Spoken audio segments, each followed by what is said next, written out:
calling me a liar? Listen to Kevin O'Leary's response to CZ of Binance on Squawk Box, CNBC.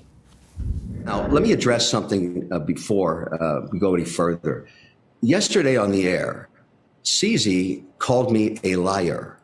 That suggests that I perjured myself in front of the U.S. Senate for 2 hours this week. I can assure you that is not the case.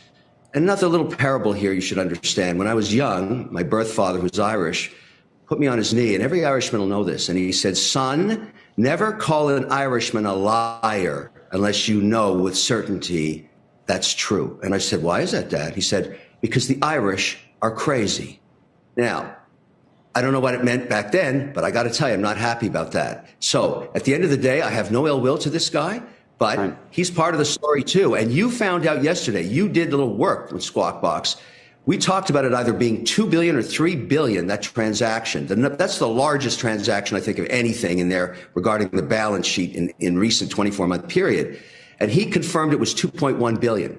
And then he confirmed that he still had 550 million, $500 million of FTT tokens.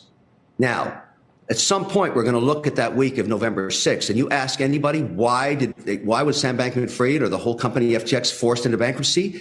It was jamming down that last $500 million that gave them no option. Now, is that the fatal stroke or blow to get rid of your global competitor? I say yes.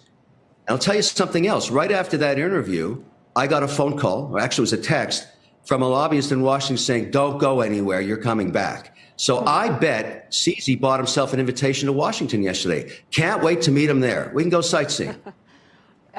Kevin, I suspect you might be right on that front. The only thing I'd say, even if that's the case, even if what he did led to the uncovering of what we now suspect, what's now been alleged in these documents or these complaints from the SEC and a criminal complaint too, I mean, the criminal complaint doesn't get into that as much as it gets into the idea that this was a fraud underneath it anyway. So if CZ did bring down the demise of this and let us see what was there, maybe all he did was sweep the tide out, and we saw that SBF was swimming around naked. I mean, that may be the bigger issue here, that if he did do it, maybe it was a favor to everybody if they'd unveiled a Ponzi scheme that might have still been going on otherwise.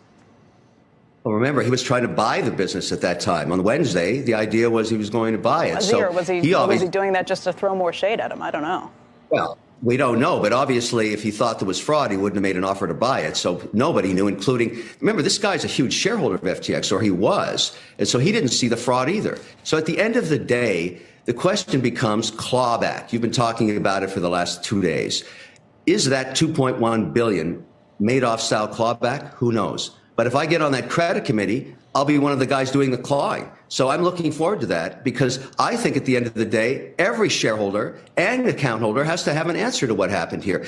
I normally would have written this off like the other 8 venture investments, but not this one. I'm staying on this one right to the end. I'm going to teach this course at Harvard one day in my guest lecturing. This is going to be a case. This will be a chestnut. This is an extraordinary situation right now.